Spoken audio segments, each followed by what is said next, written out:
Next on the news. Lunar New Year celebrations are underway around the world, and in the Diocese of Immigrants, an entire Catholic academy will celebrate. It's the year of the wood snake, and students here at St. Michael's Catholic Academy in Flushing say they're preparing, sharing, and bonding over culture ahead of Lunar New Year. I'm Jessica Easthope. That story is coming up. Also at St. Michael's, a student who is living the American dream and thanks to his Catholic education can now tell his new classmates about it. Plus, over at Bensonhurst, you are loved, you're special, and you're important at OLG Summer Camp, and that's what we pride ourselves on. Faith fuels the fun at this Catholic day camp, and we introduce you to its director, Katharina Casiliano, who is tonight's Pulse of the Parish. I'm Christine Persichetti. Currents News starts right now.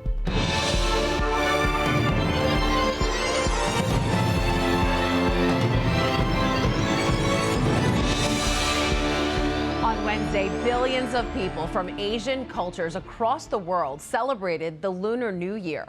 In the Diocese of Brooklyn, students at St. Michael's Catholic Academy in Flushing are ushering in the year of the wood snake. Currents News' Jessica Easthope caught up with them as they prepared for their celebrations.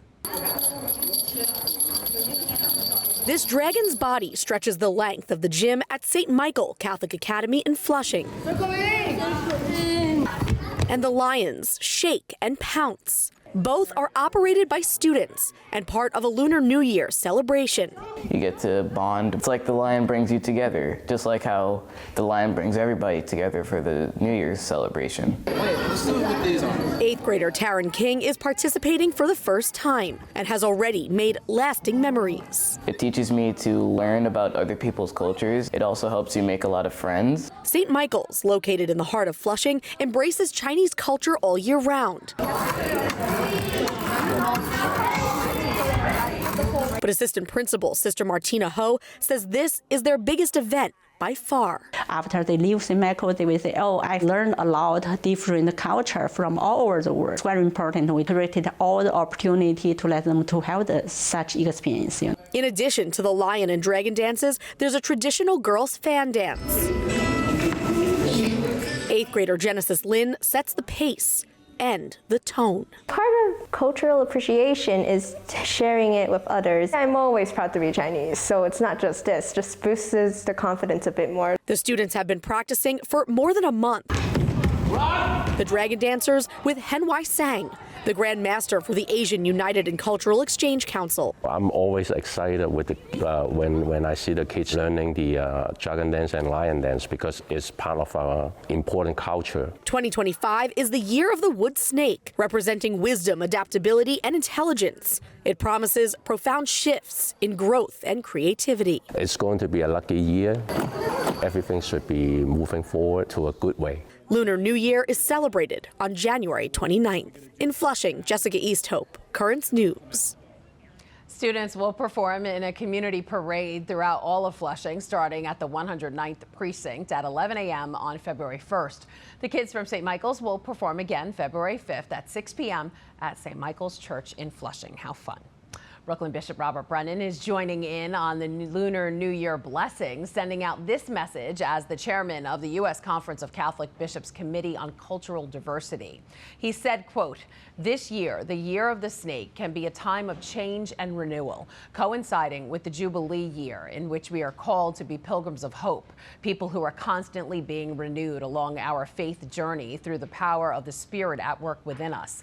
May the blessings of Almighty God come upon you so that your radiant faith, which enriches the church, may bring hope and renewal to our world, our country, the church, and our families." Continuing with our Catholic Schools Week coverage, highlighting the amazing stories that show the value of a Catholic education. It was because of St. Michael's Catholic Academy that one 8th grader is now living the American dream. 14-year-old Son Bo Jo came to the United States speaking not a word of English. In just 1 year, with the help of his school, teachers, and friends, he's become fluent. Currents News' Jessica Easthope has the story from Flushing.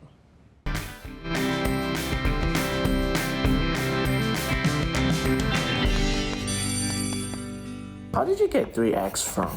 It's x plus 2x. Oh. Son Bo Jo explains a math problem to his classmate Math has been his strongest subject since he arrived at St. Michael Catholic Academy in Flushing last year. Numbers are the same in every language. Now we can sing. When he started 7th grade, Songbo knew not a word of English. He moved here with his family from mainland China in search of greater academic opportunities. And he's found them. I think my school is good.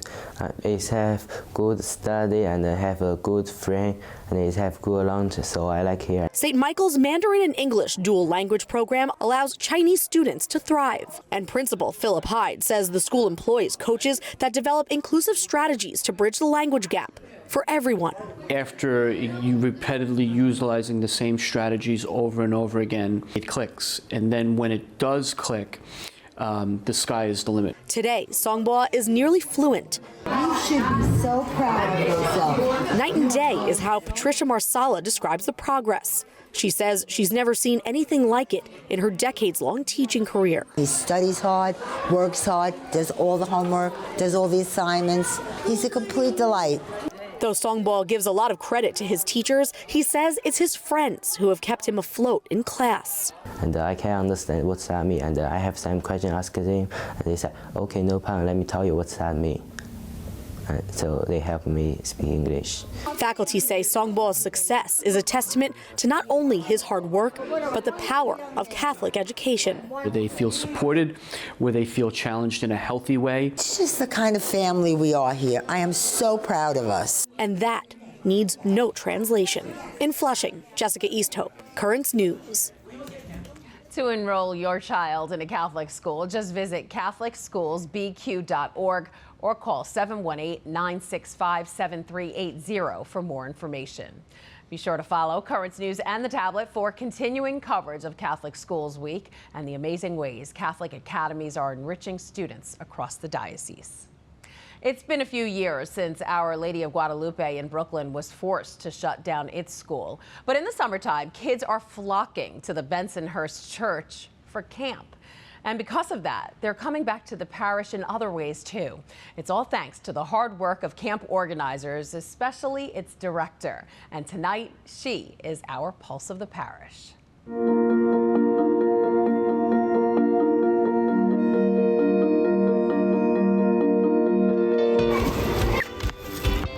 A day in the life of an Our Lady of Guadalupe camper. Every hour is different, but one thing remains the same. Caterina Casiliano is watching over them. It's a lot of work, and working with kids is something that I'm passionate about. So to me, this was kind of something that I can just keep in my tool belt and really something that'll help me with my career in the future. It wasn't too long ago the director of this Brooklyn camp was a camper herself. In fact, Caterina grew up in and around the Bensonhurst Church. From attending the now closed school to making her sacraments to being in charge of the day camp. Her love of the parish runs deep. Jumping into a program that I know and in a parish that I love and I have learned so much from, to me it is a wonderful experience, and I think it allows me to connect to this camp in a different way than most directors might. That's why when the pastor, Monsignor Robert Romano, was looking for a camp director around 6 years ago, he thought of Caterina right off the bat. Yay! Nice job! And he says she hit it out of the park. It's a big success. Big success. And I think part of that success is that we don't have a school. But some of the families who live here, who would probably send their kids to the Catholic school, feel that it's a safe environment. The kids are well taken care of. The ratio of counselors and kids is very good. That's all a part of what Caterina did. Parents know their kids are in good hands, and even though religion is not part of camp, Catholic values are. I think from the beginning you instill this warmth, this family, this love, and I think that that's the bottom line, and that's something we really present to the parents is your kids are loved here. Regardless of what background you come from, regardless of what school you're at, how old you are, your counselors love you, the directors here love you, and your kids will feel special here. And I think that regardless of what religion you are, that's the value we bring up front. It's you are loved, you're special, and you're important at OLG Summer Camp, and that's what we pride ourselves on.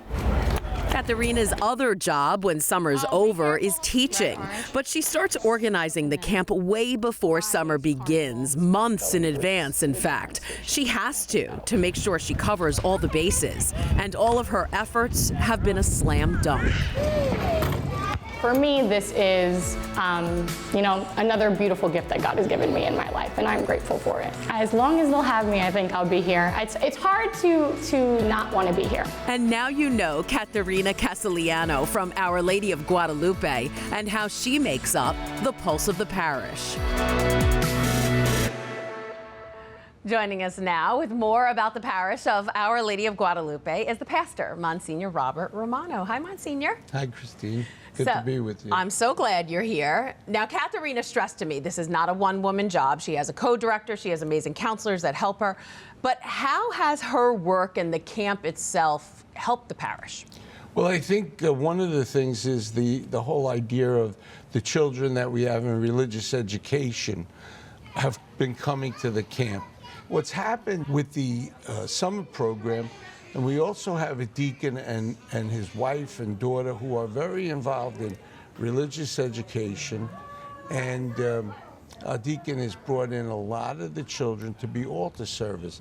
And it's just a wonderful thing because it seems like there's new life growing, you know? Yeah. My thing is I say to the parents all the time, kids come for religious education. I said, see to it that they come not just when they have religious education, but when they are on vacation. Yep. Why?